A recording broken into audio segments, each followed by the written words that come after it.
The cabin fell silent as the pilot's voice echoed through the intercom. All crew members are hereby terminated. Every head turned toward first class, toward Jasmine Washington. The calm black woman Trevor Miller had mocked only hours earlier. His smile vanished, replaced by the sick realization of who she truly was. She wasn't just a passenger, she was the new owner of Skyline Airways, and this flight was her test. The man who had dismissed her as out of place was now watching his career burn at 30,000 feet undone, not by anger, but by the quiet power of the woman he chose to underestimate. Jasmine Washington was not someone who sought the spotlight. At 34, the brilliant black entrepreneur had built her success through intelligence, persistence, and an uncanny ability to identify struggling businesses with untapped potential. 3 months ago, she had acquired Skyline Airways, a mid-sized carrier with decent routes but plummeting customer satisfaction scores and mounting financial troubles. The previous owners had blamed the pandemic fuel costs and everything except their own mismanagement. Jasmine, however, suspected deeper issues. During her due diligence before purchasing the airline, she had noticed concerning patterns in customer complaints, seemingly isolated incidents that, when mapped together, suggested systemic problems with how certain passengers were treated.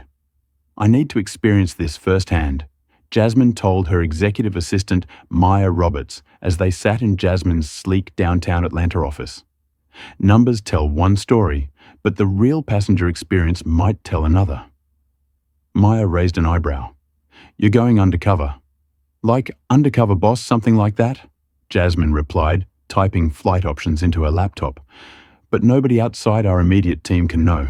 I'll book under my maiden name dress casually and see how Skyline treats a regular black woman traveling first class." Growing up in the modest Westview neighborhood of Atlanta, Jasmine had learned early that the world often judged her by her skin color before anything else. Her parents, her father, a postal worker, and her mother, an elementary school teacher, had instilled in her both resilience and ambition. "They'll underestimate you," her father used to say, "and that's when you'll show them exactly what you're made of." That mindset had carried her through Spelman College on a partial scholarship through her MBA at Wharton, where she was one of only 11 black women in her class, and through the founding of her tech company that specialized in logistics optimization. The aviation industry was her newest frontier, one that had fascinated her since childhood, when flights seemed like luxuries reserved for others. Jasmine spent the next week preparing meticulously. She studied Skyline service protocols, passenger rights documentation, and employee training materials. She scheduled a flight from Atlanta to San Francisco with a connection in Phoenix, a route that had received particularly mixed reviews.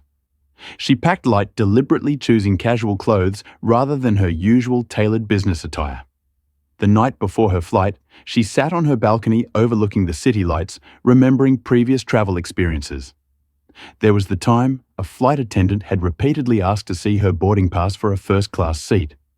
The countless occasions when fellow passengers expressed surprise when she sat beside them in premium cabins. And the incident where a gate agent had assumed she was with another black family, rather than traveling alone. "Tomorrow will be interesting," she murmured to herself, wondering what she would discover about the company she now owned. As dawn broke, Jasmine felt a mixture of nervousness and determination. This wasn't just about quality control. It was about ensuring that the company she now led reflected values of dignity and respect for everyone. She had climbed too high to allow discriminatory practices to continue under her watch, even if they were subtle and rationalized away as misunderstandings. She called her driver, grabbed her carry-on, and headed toward Hartsfield-Jackson Atlanta International Airport. Her first undercover mission as an airline owner officially underway.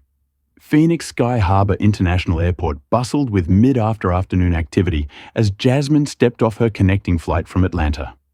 Her first leg had been uneventful standard service with nothing notably good or bad to report. But the real test would be this second flight to San Francisco, where the most concerning customer reviews had originated. Dressed in dark jeans, white sneakers, and a simple blue blouse beneath a lightweight cardigan, Jasmine blended perfectly with the crowd. Just another traveler, rather than the woman whose signature authorized payroll for everyone working the Skyline Airways counters. Her natural hair was styled in a neat twist, and she wore minimal makeup and only small stud earrings. Her only luxury item was her genuine leather carry-on, a gift from her parents when she earned her MBA. As she approached the security checkpoint for her terminal transfer, Jasmine noticed the subtle changes in expression that had become familiar throughout her life. The split-second evaluations, the slight narrowing of eyes. A TSA agent glanced at her first-class boarding pass, then back at her casual attire, his doubt evident, though unspoken. Transferring to San Francisco, he asked, his tone suggesting this was additional verification rather than casual conversation. "Yes," Jasmine replied, simply maintaining a pleasant but neutral expression as she placed her carry-on on the conveyor belt. Behind her, a white businessman in his 50s wearing khakis and a golf shirt was waved through with a friendly nod. When Jasmine passed through the body scanner, the same agent motioned her to step aside. "Random additional screening," he stated flatly. Jasmine complied without comment, mentally noting the interaction. After the extra pat-down and bag search revealed nothing of interest, she gathered her belongings and headed toward the Skyline Airways lounge, where she had 2 hours before her connecting flight. At the lounge entrance, a well-groomed receptionist with a nameplate reading Vanessa glanced up from her computer. "First class or membership card?" she asked, before Jasmine could speak her tone, suggesting she anticipated neither would be produced. "First class," Jasmine replied, sliding her boarding pass across the counter. Vanessa examined it with unusual scrutiny, checking the name multiple times against Jasmine's ID, before reluctantly granting access with directions that seemed unnecessarily detailed, as if Jasmine had never been in an airport lounge before. Inside, Jasmine selected a quiet corner seat that offered a good view of the operations desk. She ordered a sparkling water and opened her laptop, appearing to work while actually observing the staff interactions with various passengers.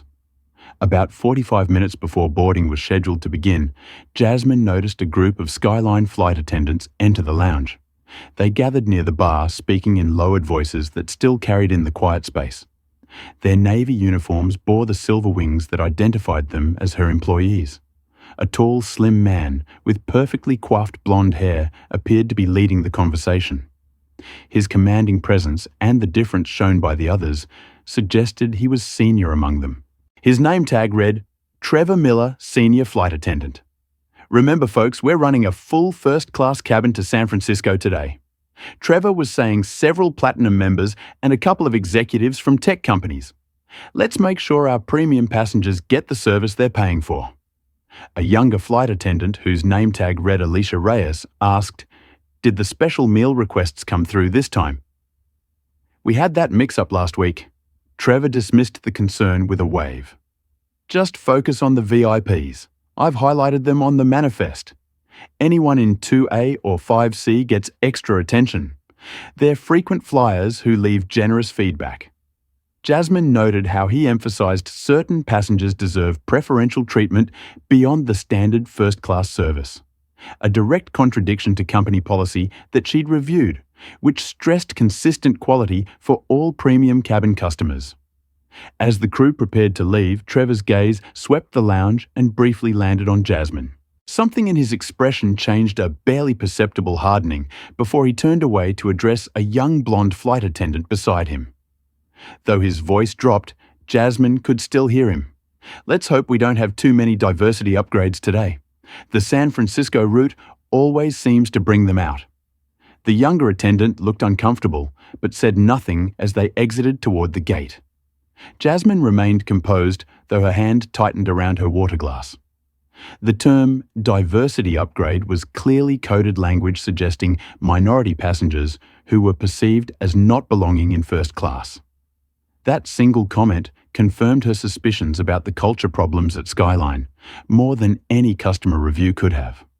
When she reached the gate 30 minutes later, the standard boarding procedures were underway. As a first-class passenger, Jasmine joined the priority line. The gate agent, a woman with a nameplate reading Heather Campbell, was processing passengers efficiently until Jasmine stepped forward. "Barred boarding pass and ID, please." Heather requested her professional smile dimming slightly. Jasmine presented both items. Heather studied them far longer than she had for previous passengers. "You're in 3A?" she questioned, as if there must be some mistake. "Yes," Jasmine confirmed calmly. Heather scanned the boarding pass, frowned at her screen, then scanned it again. "And this is your correct name. Jasmine Washington." "It is," Jasmine replied, maintaining her composure while noting that no other passenger had been questioned about their identity after presenting matching ID and boarding pass. "One moment," Heather said, calling over a supervisor. They had a brief whispered conversation while Jasmine waited patiently, aware of the growing line behind her. Finally, with obvious reluctance, Heather returned the documents. "Enjoy your flight, Ms. Washington." As Jasmine walked down the jetway, she mentally tallied the series of small indignities she'd experienced in just under 3 hours at Phoenix Sky Harbor, all before even boarding the aircraft she technically owned. The familiar scent of recycled air and cleaning solution greeted Jasmine as she stepped aboard the Boeing 737. At the aircraft entrance stood Trevor Miller, the senior flight attendant she had observed in the lounge, wearing a practiced smile that didn't quite reach his eyes. "Welcome aboard," he said mechanically, barely glancing at her before his attention shifted to the passenger behind her, a grey-haired white man in a tailored suit whom Trevor immediately greeted with genuine warmth. "Mr. Peterson, wonderful to see you again. Your usual scotch once we're airborne." Jasmine continued down the aisle, noting the stark difference in greeting. At the entrance to the first-class cabin, another flight attendant, Alicia Reyes, the same young woman from the lounge, smiled genuinely. "Welcome to first class. May I help you find your seat?" she offered. "I'm in 3A. "Thank you," Jasmine replied, appreciating the normal courtesy. Right this way, Alicia guided her, helping stow her carry-on in the overhead compartment. "First time flying Skyline?" "First time on this route," Jasmine answered truthfully. "Well, we're glad to have you with us. If you need anything during the flight, just press your call button." As Jasmine settled into her window seat, she observed the remaining first-class passengers boarding. Each received the enthusiastic greeting from Trevor that she had been denied. An older couple, both white, were addressed by name without checking their boarding passes. A young white tech entrepreneur type was engaged in friendly banter about his latest device. The seat beside Jasmine remained empty until final boarding, when a distinguished-looking man in his late 50s approached. Harrison Blake. Jasmine recognized him immediately as the CEO of a mid-sized pharmaceutical company. She had met him briefly at a business conference last year, though he showed no sign of recognizing her in her casual attire. As Blake took his seat, he gave Jasmine a quick evaluating glance before turning to catch Trevor's attention with a small gesture. The flight attendant rushed over immediately. "Mr. Blake, welcome aboard. We weren't expecting you today." "What a pleasure." Trevor gushed completely, ignoring Jasmine's presence. "Can I get you a pre-departure beverage? Perhaps the champagne." "Bourbon." "Neat," Blake replied, then added in a voice just loud enough for Jasmine to hear. "Quite the interesting seating arrangement today. I suppose the diversity initiatives are reaching even the airlines now." Trevor's smile faltered for just a moment before he leaned in slightly. "We do our best to accommodate everyone, sir. I'll be right back with your drink." The implication was clear. Both men assumed Jasmine had been upgraded due to some diversity program rather than having purchased her ticket legitimately. The fact that Trevor had validated this assumption rather than professionally ignoring the inappropriate comment was telling. When Trevor returned with Blake's bourbon, Jasmine noticed he had brought beverages for every first-class passenger except her. When he turned to leave, she pressed her call button. Trevor's expression tightened almost imperceptibly as he returned to her row. "Yes, I'd like a sparkling water with lime, please," Jasmine requested politely. "We'll be starting our beverage service shortly after takeoff," he replied dismissively.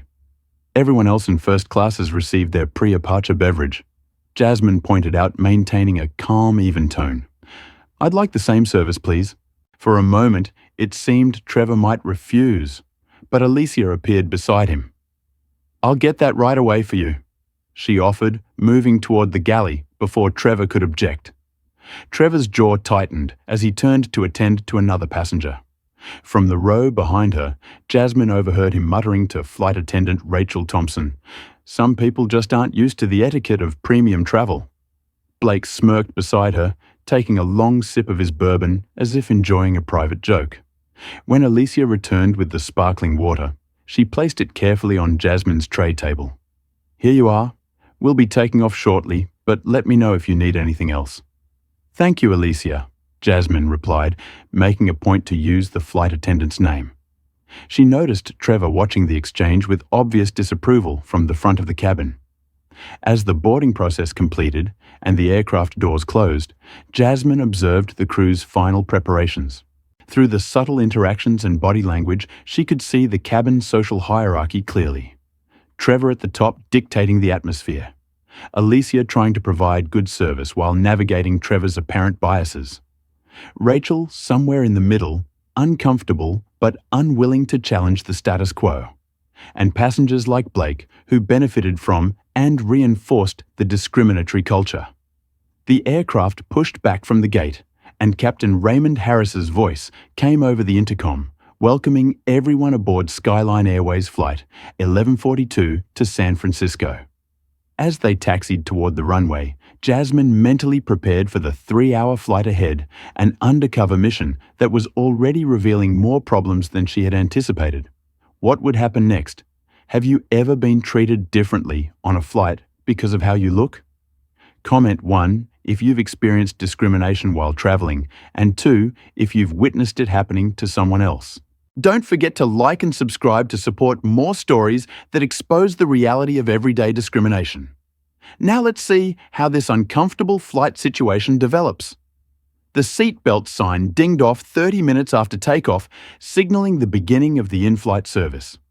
First class on Skyline Airways was known for its premium offerings, a point emphasized in their marketing materials that Jasmine had studied thoroughly. The airline prided itself on attentive personalized service, especially for its 16 first-class passengers. Trevor emerged from the galley with practiced efficiency approaching the first row where an older white couple sat. "Mr. and Mrs. Davidson, would you care for a drink before your meals?" He methodically worked his way through the cabin, taking drink orders from each passenger, engaging in friendly banter, and providing recommendations for wine pairings with the upcoming meal service to everyone except Jasmine. When he reached her row, he took Harrison Blake's order for another bourbon, with detailed preferences about the brand and ice, then immediately turned to the passengers in the row behind. Jasmine raised her hand slightly. "Excuse me." Trevor's expression flickered with annoyance before settling into a mask of professional detachment. "Yes, I haven't ordered my drink yet," Jasmine stated simply. "I'll be circling back," he replied dismissively, continuing to the next row. Blake raised an eyebrow beside her, but said nothing, sipping the last of his pre-departure bourbon. When Trevor returned to the galley, Alicia approached with a tray of nuts being warned for the first-class cabin. Unlike Trevor, she distributed them to all passengers, including Jasmine. "Would you like something to drink?" Alicia asked quietly when she reached Jasmine's seat. "Red wine would be lovely." "Thank you," Jasmine replied. Blake interjected. "Trevor's handling the beverages, isn't he?" Alicia's smile remained fixed, though her eyes reflected discomfort. "We work as a team, sir. I'll make sure your next bourbon comes right out as well." As Alicia departed, Trevor emerged from the galley with a tray of drinks. He served each row methodically, once again skipping Jasmine while delivering Blake's bourbon with special attention. When he completed the service, Jasmine again found herself without a beverage. She pressed the call button. Trevor approached his composure, slipping slightly. "Yes, I still haven't received my drink," Jasmine stated calmly. "What was your order again?" he asked, though she had never been given the opportunity to place one. "I didn't get to order. I'd like a glass of red wine, please. We're preparing for meal service now." "I'll include it with your meal," he replied, reaching up to turn off her call button before walking away. From the corner of her eye, Jasmine could see Rachel Thompson, watching the interaction from the galley, looking uncomfortable, but remaining silent. When meal service began, Trevor distributed the meals with the same pattern of selective attention. When he reached Jasmine's row, he placed Blake's meal with care, describing each element of the dish with enthusiasm. For Jasmine, he practically dropped the tray on her table. "Wait," Jasmine said before he could rush away. "I requested a vegetarian meal when I booked my ticket." Trevor's expression shifted to one of exaggerated regret that didn't match his tone. "I don't show any special meal requests for your seat. Perhaps you forgot to confirm it." "I received a confirmation email," Jasmine replied, maintaining her composure though her patience was wearing thin. "Well, there's nothing I can do about it now, is there?" Trevor responded, his tone suggesting the oversight was entirely her fault. "You'll have to make do with removing the chicken from the pasta." "Actually," Alicia interjected, appearing beside Trevor with another tray. "There was one extra vegetarian meal in the galley. I think there might have been a mix-up with the manifest." She carefully placed the correct meal in front of Jasmine. Trevor's jaw tightened visibly. "Alicia, I need you in the galley," he said sharply before turning away. "Thank you, Alicia," Jasmine said meaningfully. As Jasmine began her meal, she could hear Trevor's hushed but harsh reprimand to Alicia in the galley. "Don't undermine me with passengers. If they don't confirm their special meals that's on them, these people need to learn how the system works." The "these people" comment hung in the air, its implication unmistakable. Blake seemed to be enjoying the drama beside her, commenting between bites. "Staff these days just don't have the training they used to. When I started flying in the 9s, the flight attendants knew their place." Jasmine chose not to engage, instead documenting notes on her phone about each interaction while appearing to check emails. Midway through the meal, Trevor accidentally bumped Jasmine's elbow while serving Blake another bourbon, causing her to spill water on her tray. "Oh, my apologies," Trevor said, with transparent insincerity. "Tight quarters in here?" Jasmine noticed Rachel watching the incident with visible concern from the jump seat, making brief eye contact before looking away quickly. Throughout the meal service, a clear pattern emerged. Passengers who fit Trevor's profile of a premium customer received attentive, personalized service, while Jasmine was treated as an inconvenience to be tolerated rather than a paying first-class customer to be served. What's your take on this situation? Have you ever witnessed someone in a service position abusing their authority? Like Trevor, comment 1, if you think Jasmine should report him immediately, or 2, if you think she should continue gathering evidence. Don't forget to like and subscribe for more real stories about standing up to discrimination. The question is, how long will Jasmine tolerate this treatment before revealing who she really is? Let's find out. 2 hours into the flight, the cabin had settled into a quiet rhythm. Most passengers were either working on laptops, watching movies, or napping under the soft blue ceiling lights of the first-class cabin. Jasmine had been documenting every interaction discreetly on her phone, building a comprehensive record of the discriminatory treatment she'd received. Trevor moved through the cabin, offering drink refills his attention, following the now familiar pattern of selective service. When he reached Harrison Blake, he leaned in with conspiratorial familiarity. "Another bourbon, Mr. Blake. We have about an hour before landing." "Why not?" Blake replied with a self-satisfied chuckle. "Makes dealing with San Francisco traffic more bearable." As Trevor turned to prepare the drink, the aircraft encountered mild turbulence. The sudden motion caused him to stumble slightly, and when he returned with Blake's bourbon, he lost his balance again, just as he extended the glass. The amber liquid splashed across the armrest and onto Jasmine's white blouse, spreading a large dark stain across the fabric. "Oh," Trevor exclaimed, his tone suggesting surprise, but his expression revealing something closer to satisfaction. "How clumsy of me." Jasmine remained perfectly still, the cold liquid seeping through to her skin. "Could I have some club soda and napkins, please?" she requested calmly. "Of course," Trevor replied, though he made no immediate move to retrieve the items. "These things happen when there's turbulence. Just one of those unfortunate accidents." "It didn't seem that turbulent," Blake remarked with a smirk, clearly amused by Jasmine's predicament. Trevor handed Jasmine a single cocktail napkin, far from sufficient for the spill, before turning his attention back to Blake. "Let me get you a fresh drink, sir. I apologize for the wait. I need proper cleaning supplies," Jasmine stated firmly, her patience finally wearing thin. club soda, several napkins, and perhaps a towel if you have one. When I have a moment, Trevor replied dismissively, I need to take care of this gentleman's drink first. After all, he's a loyal Skyline passenger. The emphasis on loyal carried an unmistakable insinuation. I'm also a Skyline passenger, Jasmine pointed out in a first-class seat that I paid for, and I'd appreciate being treated with basic courtesy. Trevor's expression hardened. I'll be with you when I can. Perhaps you could be a bit more patient and understanding of our workflow. As Trevor walked away, Blake leaned over slightly. You know, not everyone is cut out for premium travel. There are budget airlines that might be more accommodating to your needs. The comment was the final straw. Jasmine turned to face Blake directly, her voice low but clear. My needs are quite simple, Mr. Blake. Basic human respect and the service promised when I purchased this ticket. Neither seems particularly unreasonable. Trevor returned with Blake's fresh bourbon, but nothing for Jasmine's spill. As Blake accepted the drink with a satisfied nod, Jasmine stood up, careful not to bump into either man in the confined space. Excuse me, Trevor, she said, using his name deliberately. Since you seem unable to provide assistance, I'll find someone who can. Ma'am, the seatbelt sign could come on at any moment. Trevor replied, his voice taking on a warning tone. You need to remain seated. The sign is currently off, and I have a right to use the lavatory and request service from another crew member when needed.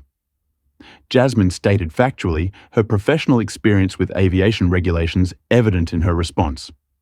As she stepped into the aisle, Alicia appeared with a club soda towel and stack of napkins. I heard what happened. This should help with the stain, she offered quietly. Thank you, Alicia, Jasmine replied, accepting the items gratefully. Trevor's face flushed with anger. Alicia, I told you to prepare the galley for landing. I'm handling this section. It's clear you're not handling it at all. Jasmine interjected, her voice remaining measured but firm. In fact, I'd like your employee identification number. The request landed like a bomb in the quiet cabin. Several nearby passengers looked up from their devices. Excuse me, Trevor's voice rose slightly. Your employee ID number, Jasmine repeated. As a passenger who has experienced continual discriminatory treatment since boarding, I have the right to formally identify the staff involved in any subsequent complaint. Trevor's demeanor shifted instantly from dismissive to defensive. Discriminatory. I've been nothing but professional. If anything, you've been difficult and demanding throughout this flight. I've requested exactly the same service as every other passenger in this cabin, Jasmine countered calmly. The only difference is how you've chosen to treat me, and we both know why that is. Oh, here we go. Trevor scoffed, abandoning any pretense of professionalism, playing the race card when you don't get special treatment. Just because you somehow ended up in first class doesn't mean what exactly does somehow ended up mean. Jasmine interrupted, her voice still controlled but carrying an unmistakable edge of authority that made Trevor pause momentarily. Blake chose this moment to interject, apparently unable to resist involving himself. Look, some people just aren't used to how things work in premium cabins. There's an etiquette to it. I fly over $70,000 MI annually, Mr. Blake. Jasmine responded without looking at him, her eyes fixed steadily on Trevor. I'm quite familiar with first-class etiquette. What I'm experiencing today isn't about etiquette, it's about bias. Trevor's face darkened. I don't have to stand here and be accused of. Your ID number, please, Jasmine repeated firmly. Or shall I ask the captain to provide it? At the mention of the captain, Rachel Thompson, who had been observing from nearby, stepped forward. Trevor, perhaps we should call Maria. Trevor shot her a warning look before turning back to Jasmine. Fine. You want to file a complaint? Go ahead. He pointed aggressively to his name badge. Trevor Miller, do your worst. But I guarantee any investigation will show you've been the problem on this flight, not me. The confrontation had now drawn the attention of the entire first-class cabin. Passengers were either watching openly or pretending not to notice while straining to hear every word. In the sudden silence that followed Trevor's outburst, the intercom chimed. Senior flight attendant to the galley. Please, came a female voice, presumably Maria, the person Trevor had mentioned. Trevor glared at Jasmine one final time before turning sharply on his heel. This conversation is over. Return to your seat immediately. As Trevor stormed toward the galley, Alicia approached Jasmine with concern. Are you okay? I can help you clean up in the lavatory if you'd like. Thank you, Alicia, Jasmine replied, her composure intact despite the confrontation. I appreciate your professionalism throughout this flight. From behind them, Blake's voice carried with deliberate volume. Some people just can't help making scenes. Absolutely classless. Jasmine ignored the comment, gathering her dignity, along with the cleaning supplies Alicia had provided, and made her way to the lavatory to address the bourbon stain and to prepare for what would inevitably come next. Maria Thompson, the lead purser with 20 years of experience at Skyline Airways, emerged from the galley with the practiced, neutral expression of someone accustomed to mediating passenger conflicts. Her salt and pepper hair was pulled back in a neat bun, and her uniform was immaculate. Behind her stood Trevor, arms crossed and jaw set in defiance. Jasmine had returned to her seat after doing her best to remove the bourbon stain in the lavatory. The wet patch on her blouse was still visible, but less pronounced. As Maria approached, Jasmine noticed Alicia hovering nearby, concern evident in her expression. Ma'am, I understand there's been some discomfort during your flight today. Maria began diplomatically positioning herself in the aisle next to Jasmine's row. I'm Maria Thompson, the purser on this flight. How can I help resolve the situation? Before Jasmine could respond, Trevor interjected. She's been disruptive and confrontational, Maria making unfounded accusations and demanding special treatment. Maria held up a hand slightly, silencing Trevor without looking at him. I'd like to hear from the passenger first, please. She turned back to Jasmine. Miss Washington, is it? Could you share your concerns? Thank you, Miss Thompson, Jasmine replied evenly. Since boarding in Phoenix, I've been subjected to a pattern of discriminatory treatment by your senior flight attendant. I've been repeatedly skipped during service, had my legitimate requests dismissed, experienced a lost meal request that was mysteriously found by another attendant, had a drink spilled on me with minimal assistance offered, and most recently been directly insulted with comments suggesting I don't belong in this cabin. Maria's expression remained professional, though her eyes flicked briefly to Trevor. I apologize for any impression of poor service. I assure you that Skyline Airways takes all passenger concerns seriously. This isn't about an impression, Jasmine clarified. I've been documenting specific incidents throughout this flight. She held up her phone where her detailed notes were visible. What I've experienced goes well beyond poor service. It's textbook discriminatory treatment based on racial bias. Trevor stepped forward, his face flushed. That's absolutely ridiculous. I've provided the same service to everyone. She's clearly playing the race card because she didn't get preferential treatment. I haven't requested preferential treatment, Jasmine corrected calmly. I've only asked for equal treatment. Harrison Blake, who had been quietly observing the exchange with evident amusement, decided to insert himself into the situation. If I might offer a perspective as a regular first-class passenger, he began with affected reasonableness. I think the young lady might be overreacting. Trevor has been nothing but professional this entire flight. To you, perhaps, Jasmine noted without looking at Blake. Your experience isn't universal, Mr. Blake. Maria's eyes narrowed slightly at Blake's intrusion, but she maintained her professional demeanor. Sir, thank you for your input, but I need to address this passenger-specific concerns. I'm just saying, Blake continued undeterred, that some people are looking for reasons to be offended. Trevor's one of your best crew members. I fly with him regularly. Jasmine turned fully to face Maria. Ms. Thompson, I'm not interested in debating my lived experience with someone who hasn't been subjected to the same treatment. What I am interested in is accountability. Trevor scoffed. Accountability for what? Doing my job. Let me tell you something. That's enough, Trevor. Maria interrupted firmly, finally betraying some discomfort with how the situation was escalating. She turned back to Jasmine, lowering her voice slightly. Ms. Washington, I understand you're upset. Perhaps we could speak privately in the galley. I'm not upset, Ms. Thompson. I'm resolute, Jasmine replied, maintaining eye contact. And I prefer to remain at my seat. The issues I'm raising shouldn't require privacy unless Skyline has something to hide. Maria seemed taken aback by Jasmine's composed determination. Most passengers, when faced with a purser's intervention, typically accepted the path of least resistance. Jasmine clearly was not most passengers. Very well, Maria conceded. What would you like us to do to address your concerns? First, I'd like Mr. Miller's employee ID number, as I've requested several times. Second, I want to file a formal complaint that will be registered with Skyline corporate offices, not simply noted in your flight report. And third, I want an acknowledgement that the treatment I've received today is unacceptable. Trevor's patient snapped. This is absurd. Maria, she's being completely unreasonable. I've done nothing wrong. You referred to me as these people suggested I didn't belong in first class and deliberately provided substandard service compared to other passengers, Jasmine enumerated calmly. All of which I've documented. Trevor's face contorted with anger. You know what I'm done with this. She's threatening me, Maria. I want her restrained until we land, and I want her met by security in San Francisco. Maria's eyes widened. Trevor, that's not. She's disruptive, and making the cabin uncomfortable for legitimate passengers. Trevor insisted, his voice rising.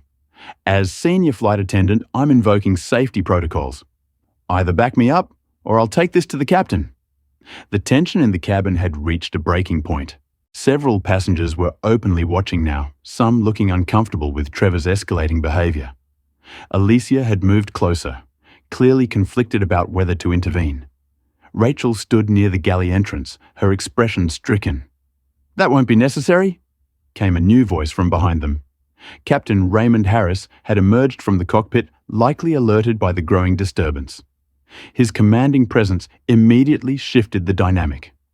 Captain, Trevor began, a note of relief in his voice. This passenger has been causing. Captain Harris held up a hand, silencing him. I've been briefed by the first officer who overheard part of this exchange through the cabin door. Miss Washington, is it? Jasmine nodded, studying the captain's face. Something in his expression suggested he might recognize her, though he gave no overt indication. I apologize for any distress during your flight today, he continued professionally. Rest assured we take these matters very seriously at Skyline Airways. Trevor seemed to relax slightly, assuming the captain was engaging in standard customer service damage control. Sir, as I was explaining to Maria, this passenger has been making unfounded accusations. Man. Actually, Jasmine interrupted, her voice calm, but carrying a sudden weight that made Trevor pause. They're not unfounded at all, and I believe it's time we stopped pretending. She reached into her purse and removed a small leather wallet. Flipping it open, she revealed an ID card with the Skyline Airways corporate logo, her photograph, and a title that made Trevor's face drain of color. Jasmine Washington, Chief Executive Officer. The silence that fell over the first-class cabin was absolute. The revelation landed like a thunderclap in the hushed cabin. Trevor's face cycled through expressions of disbelief, horror, and dawning comprehension as he stared at the ID card in Jasmine's hand. Maria Thompson's professional mask slipped for the first time, her eyes widening in shock. Behind her, Alicia pressed a hand to her mouth, while Rachel froze in place, like a statue. That's impossible. Trevor stammered, his voice barely audible. The CEO is who? Mr. Miller, Jasmine asked, her tone carrying the quiet authority she typically reserved for boardrooms.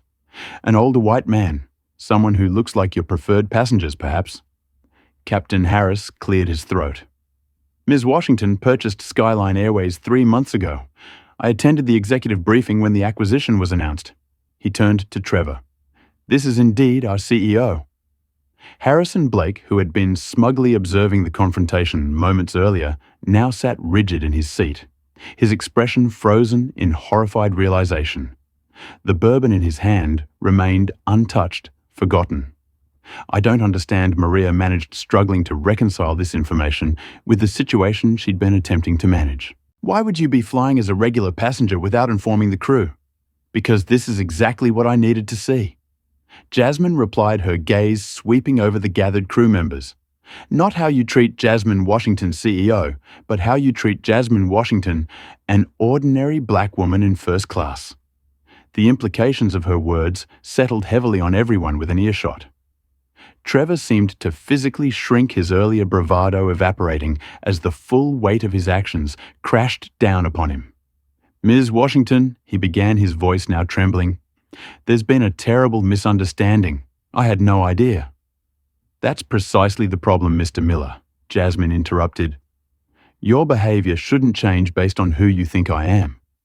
Every passenger deserves respect, regardless of their title, appearance, or background." She turned to Captain Harris. "Captain, I'll need to make an urgent call. I assume the aircraft is equipped with satellite communications." "Yes, ma'am," he confirmed. "You can use the secure line in the cockpit if needed." "Thank you. And I'll need all crew members involved in this incident to remain aboard after we land in San Francisco. My team will be waiting to take statements." Trevor's face had turned ashen. "Ms. Washington, please, if I could just explain." "Your actions have spoken loudly enough, Mr. Miller," Jasmine replied, her tone not angry but resolute. "Discrimination isn't a misunderstanding. It's a choice you've made repeatedly throughout this flight." Harrison Blake, apparently sensing an opportunity to salvage his own position, leaned forward. "Ms. Washington, I had no idea. Please allow me to introduce myself properly. Harrison Blake, CEO of Meridian Pharmaceuticals. Perhaps we could discuss potential synergies between our companies over dinner in San Francisco." The naked opportunism in his abrupt change of demeanor was almost comical. Just minutes earlier, he had been belittling her and supporting Trevor's discriminatory behavior. Jasmine turned to him with a coolly professional smile that didn't reach her eyes. "Mr. Blake, I'm familiar with Meridian Pharmaceuticals. Unfortunately, I make it a policy not to do business with individuals who tacitly approve of discrimination until it becomes inconvenient for them." Blake recoiled as if slapped, his face reining. Alicia stepped forward hesitantly. "M. Washington, I want to say I noticed what was happening, and I tried to.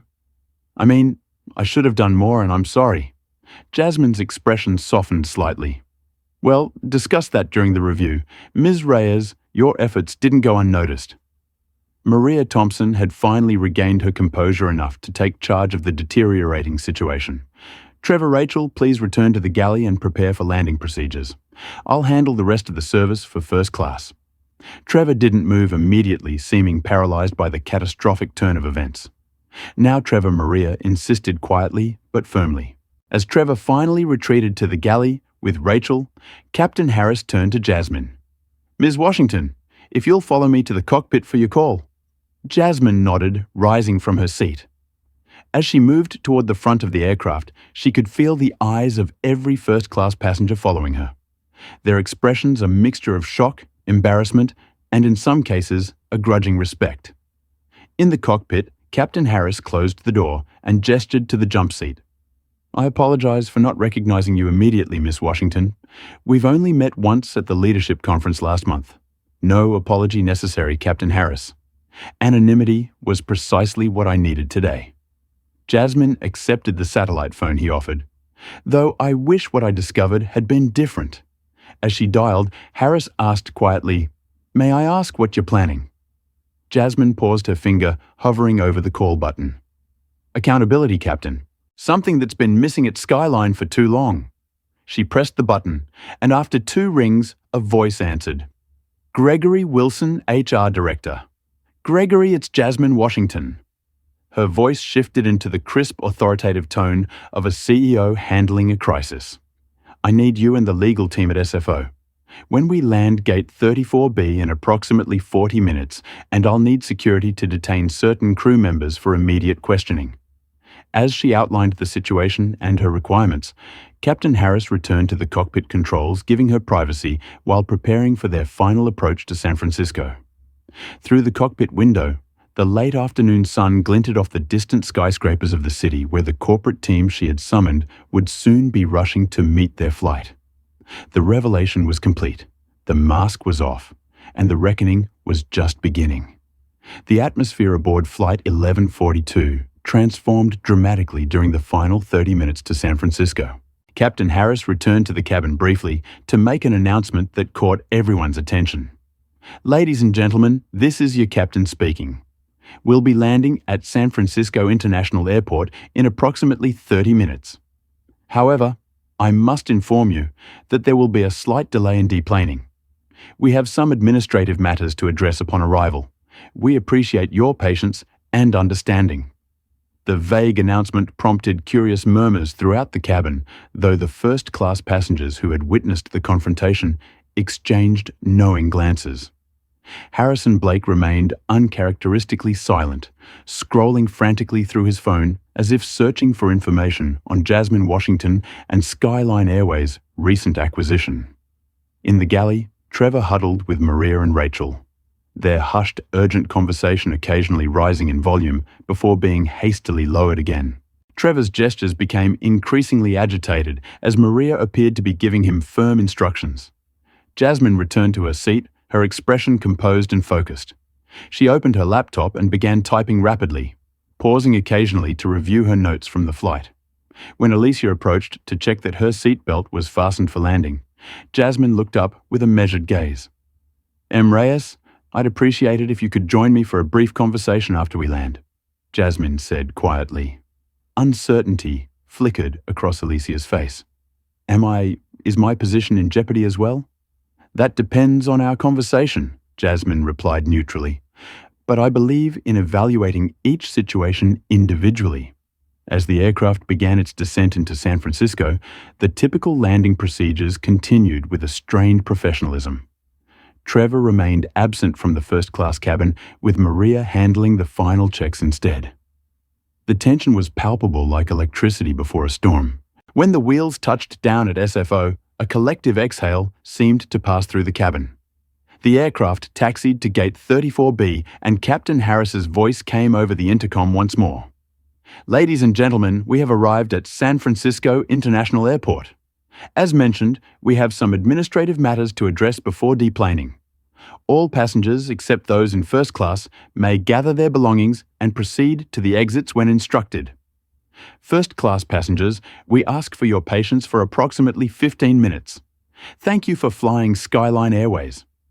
The announcement prompted confused looks among the economy passengers, but they complied, filing past the closed curtain that now separated them from the drama unfolding in first class. As the last economy passenger exited, the main cabin door opened again. Gregory Wilson, Skyline's HR director, entered, followed by 2 members of the legal team and 4 uniformed Skyline security officers.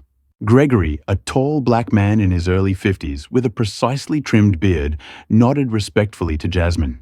Ms. Washington, he greeted her formally, maintaining the professional distance she had requested for this operation.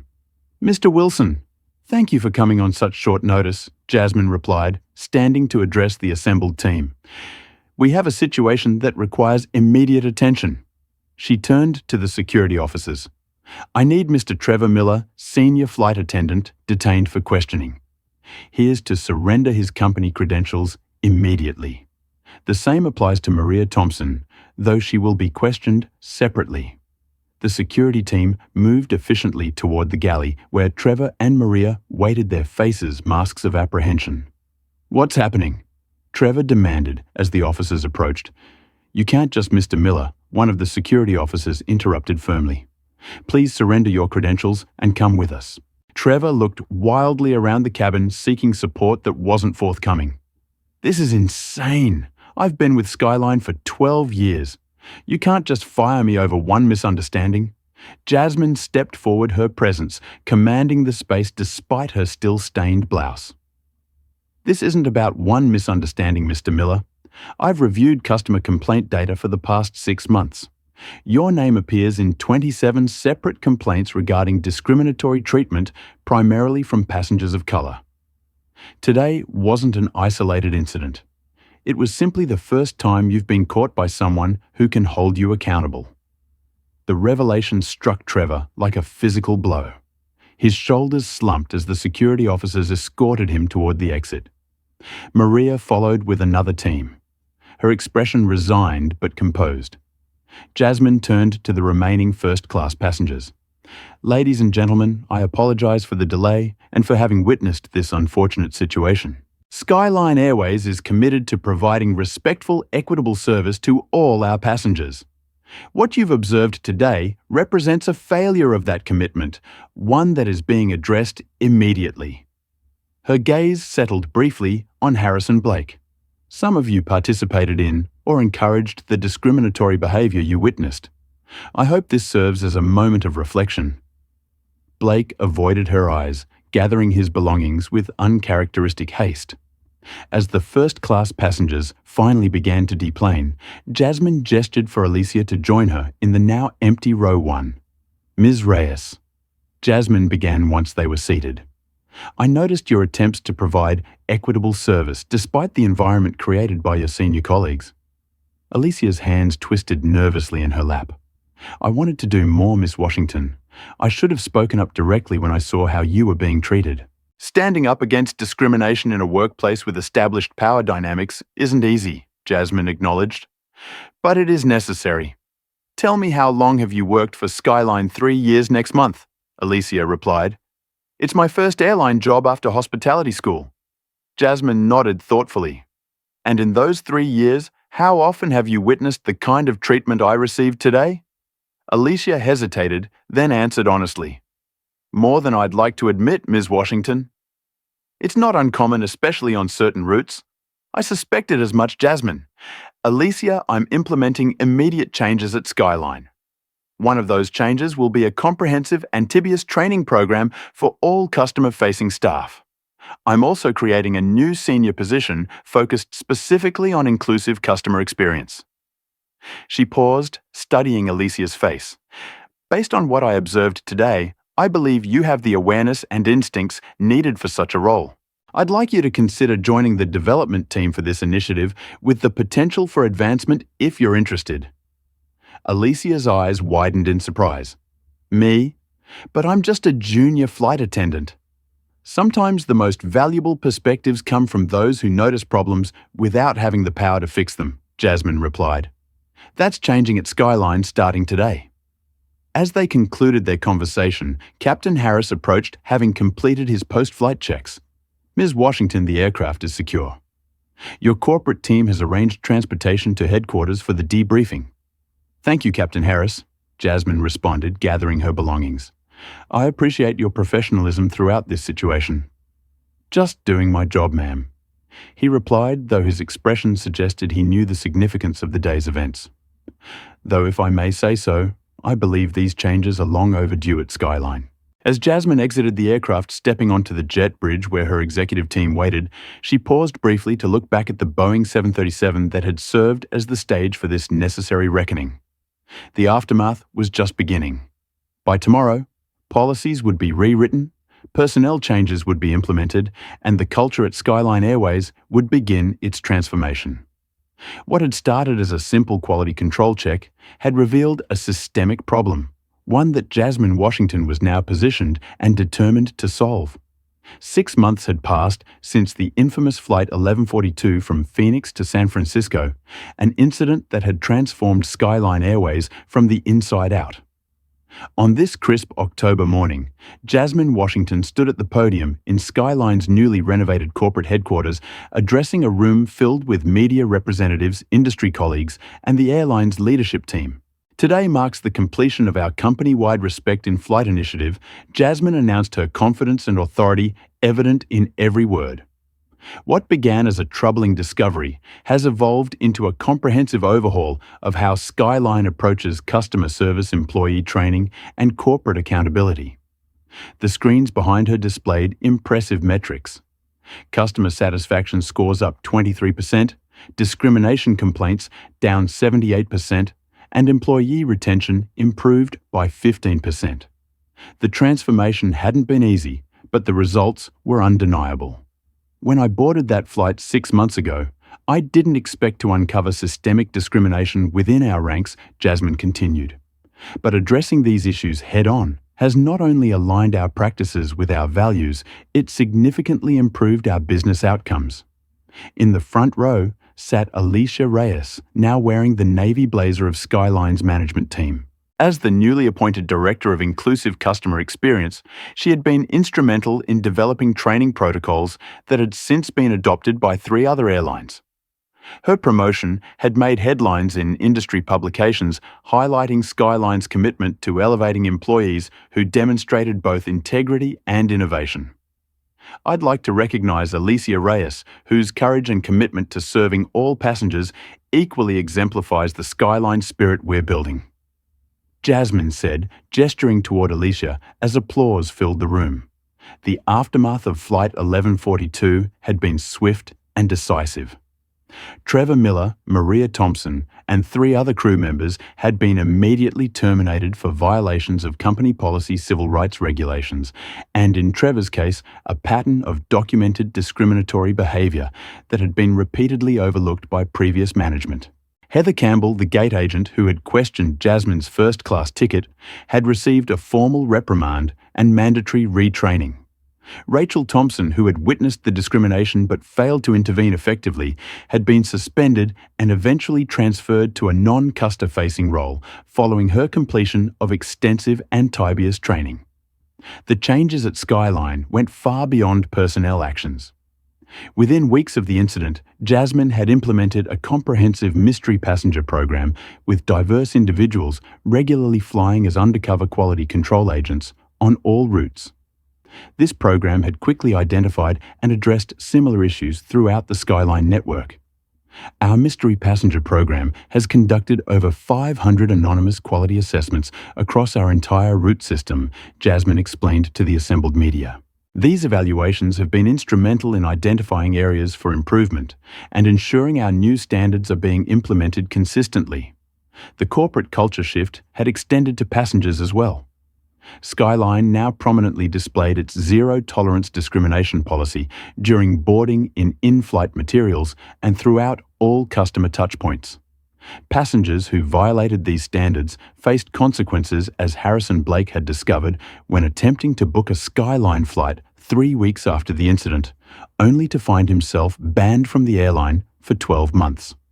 After the press conference concluded, Jasmine met with her executive team in the boardroom overlooking the tarmac, where Skyline aircraft arrived and departed in their newly refreshed livery. Still navy blue, but now accented with bold stripes in diverse skin tones, symbolizing the airline's commitment to serving all passengers with equal respect. The quarterly numbers exceed projections. Chief Financial Officer Marcus Johnson reported, sliding the report across the polished table. It turns out treating people with dignity is also good for the bottom line. It shouldn't be revolutionary, Jasmine remarked. But apparently it is. Any updates on the industry response? Gregory Wilson, who had been promoted to Chief People Officer, smiled slightly. 3 competing airlines have reached out about licensing our training program. And there's something else you should know. Trevor Miller has been attempting to find employment with other carriers. Attempting? Jasmine inquired, raising an eyebrow. Without success, Gregory confirmed. While we didn't actively blacklist him, the incident report is available to any airline that conducts a standard reference check. He's currently working as a hotel concierge in Phoenix. Jasmine nodded thoughtfully. Actions have consequences. Speaking of which, how is our legal settlement with the affected passengers progressing? The General Counsel cleared her throat. All but 2 have accepted our offer of compensation and lifetime status upgrade. The remaining cases should be resolved by month end. After the meeting, Jasmine walked through the terminal for her flight to Chicago, where she would be speaking at an industry conference on corporate ethics. Unlike 6 months ago, she was traveling openly as the CEO. Her tailored suit and company ID badge identifying her position clearly. As she approached the Skyline gate, she observed the boarding process with careful attention. The gate agents greeted each passenger with consistent courtesy, regardless of appearance or travel class. The boarding announcements were clear and respectful. The promised transformation seemed to be taking hold. Ms. Washington, welcome aboard. The gate agent greeted her warmly. It's an honor to have you flying with us today. Thank you, Jasmine replied with a smile. But please treat me exactly as you would any other passenger. That's our policy now, the young man replied confidently. Every passenger receives the same respect first-class service for everyone regardless of where they're seated. As Jasmine settled into her seat for the 3-hour flight to Chicago, she reflected on how a single difficult experience had catalyzed meaningful change. The airline she had acquired as a business opportunity had become something more, a platform for demonstrating that accountability, inclusion, and respect weren't just moral imperatives, but competitive advantages. Captain Laura Chen's voice came over the intercom, welcoming passengers aboard. Among the flight crew was a familiar face, Alicia, who had requested to work this flight alongside her management duties, committed to maintaining her connection to the day-to-day passenger experience. Coffee before takeoff. M. Washington. Alicia offered as she passed through the cabin.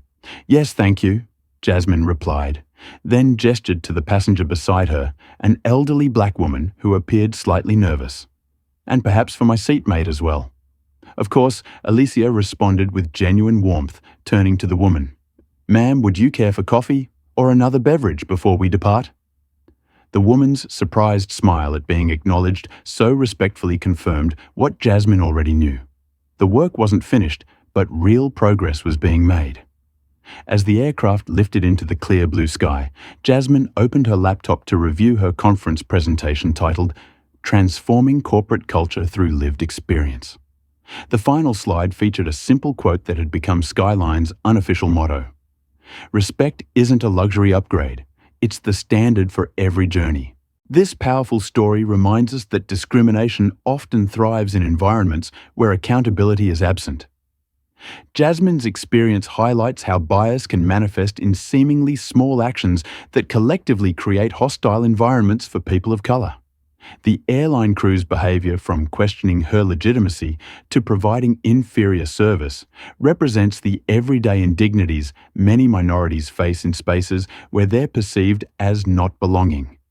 True leadership means experiencing your organization from all perspectives, especially those most vulnerable to mistreatment.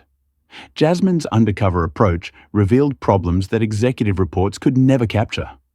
By personally experiencing discrimination within her company, she gained authentic insight that drove meaningful change. This story also demonstrates the ripple effect of accountability. When Trevor faced consequences, it sent a powerful message throughout the organization. Similarly, when Alicia was rewarded for her integrity, it reinforced that doing the right thing matters. The most effective transformations come from addressing both individual behavior and systemic issues. By implementing new training, creating accountability systems, and changing corporate culture, Skyline created lasting change rather than simply removing bad apples. Have you ever witnessed discrimination in a service environment? What did you do about it? Share your experiences in the comments below.